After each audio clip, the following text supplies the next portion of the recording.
quedan, aparte de ponderar esta reunión, la 56 reunión ordinaria del Sistema de Integración Centroamericana, otros dos temas muy breves. En relación con el presidente de Perú, el presidente destituido del Perú, el señor Vizcarra. El señor Vizcarra no, me refiero al señor Pedro Castillo, porque Vizcarra fue otro presidente destituido, al señor Pedro Castillo. El señor Castillo está en estos momentos pidiendo asilo a México y el canciller de México ya ha informado que México está consultando, y así debe ser, con las autoridades peruanas para estudiar esta solicitud de asilo que hace Pedro Castillo. Esto lo ha informado el canciller Marcelo Ebrard. Hay dos alegatos.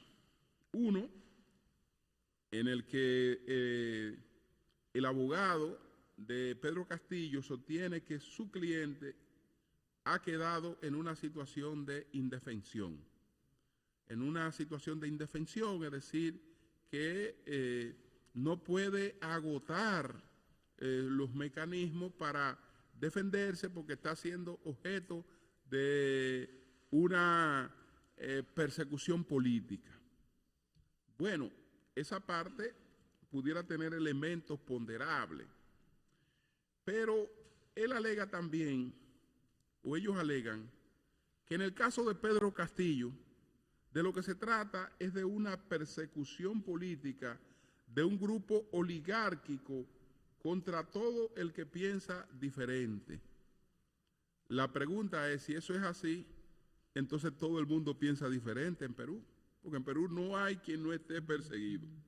Es decir, si a Pedro Castillo lo están persiguiendo porque él piensa distinto a un grupo oligárquico, habrá que ver por qué persiguieron a Fujimori, por qué persiguieron a Keiko Fujimori, por qué persiguieron a Pedro Pablo Kuczynski, por qué persiguieron a Alejandro Toledo, por qué persiguieron a Martín Vizcarra, por qué persiguieron a Ollanta Humala, y entonces nos damos cuenta que no se trata de una cuestión particular.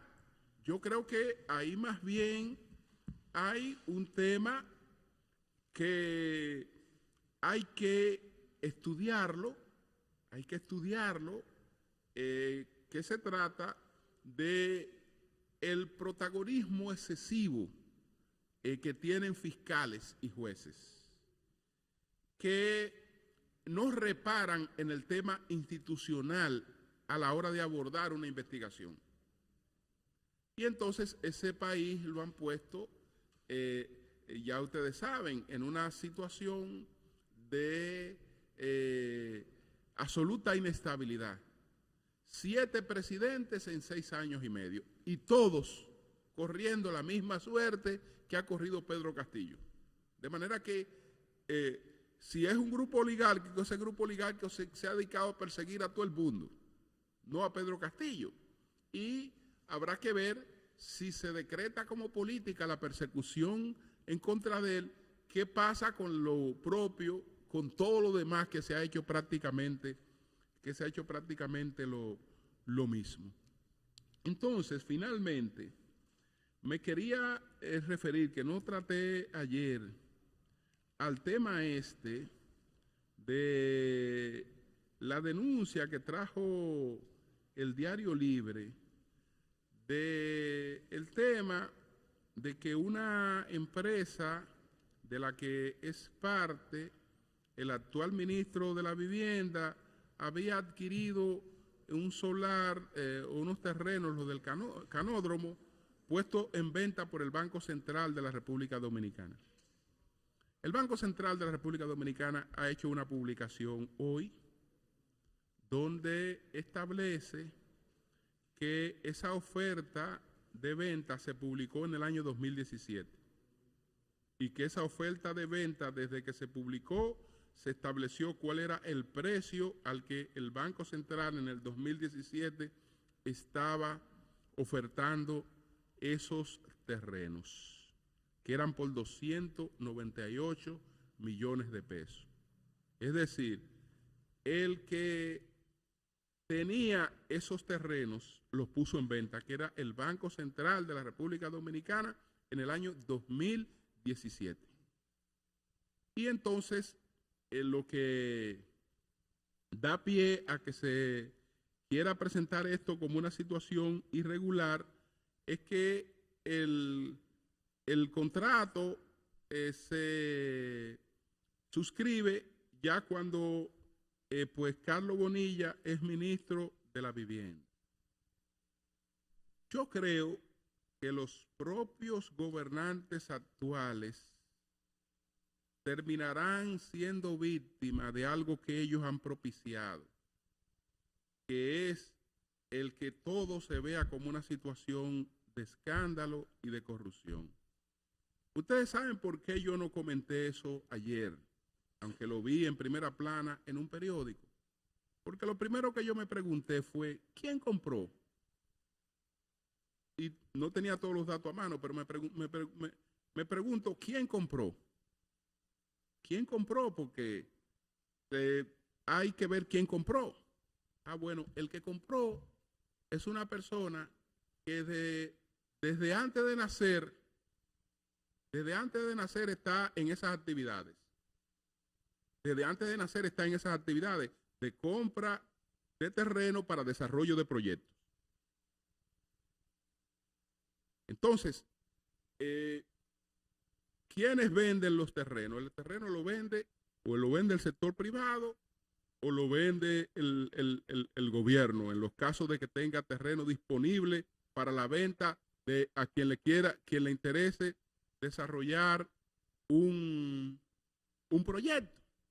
Entonces, yo me escandalizaría si aparece una persona que de repente, no pudiendo justificar cómo hace una compra como esa, hace la compra como esa, y sobre todo si se ha vinculado a un gobierno, pues ya estamos hablando de una cuestión totalmente extraña.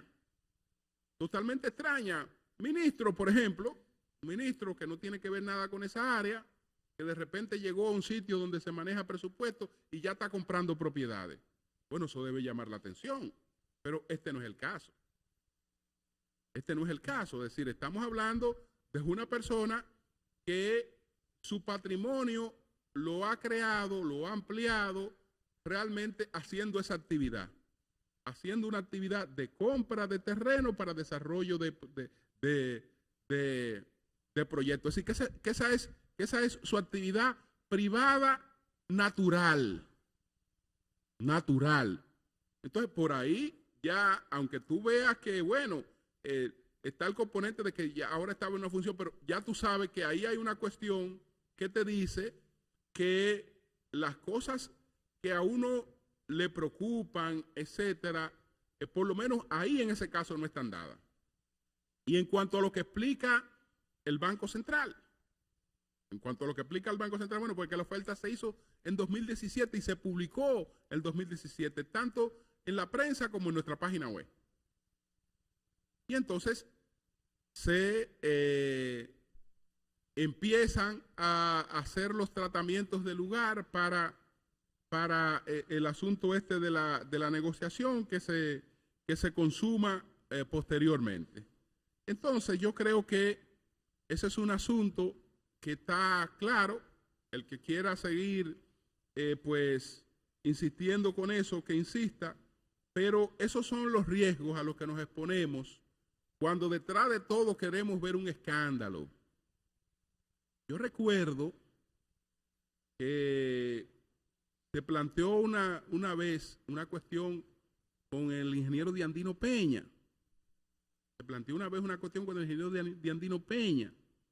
Entonces al ingeniero Diandino Peña se le acusaba de tener 80,000 empresas. 80,000 empresas. Y lo que ocurría era que los desarrolladores de proyectos, por lo general, cada vez que van a desarrollar una torre, por ejemplo, esa torre la desarrollan a nombre de una empresa. Y cuando ese proyecto se cierra la actividad de la empresa. Ah, no, este hombre lo estaban acusando de que él había creado, que si yo cuánta empresa, que después de que la cerraba de manera inexplicable, o que tenía empresas que no operaban, porque eran empresas que lo que le quedaban era 1 o 2 apartamentos de un desarrollo que había hecho. Entonces, eso lo hacen los desarrolladores. Prácticamente, cada desarrollo inmobiliario importante de un desarrollador es a nombre de una empresa distinta que nace y muere con la ejecución de ese proyecto y la finalización de las propiedades que tiene en ese proyecto. Y esa es una actividad, digamos, natural de esa actividad, pero eso en el pasado se enfocaba como una cuestión que era supuestamente un acto irregular, y no era irregular. No era necesariamente un acto irregular. Entonces, señores, buenos días a todos. Repetir que estamos en Santiago de los Caballeros, estamos en el Centro de Convenciones y de Cultura Dominicana de la Universidad Tecnológica de Santiago, la Universidad UTESA, que Santiago de los Caballeros es la sede de la 56ª reunión del Sistema de la Integración Centroamericana, SICA.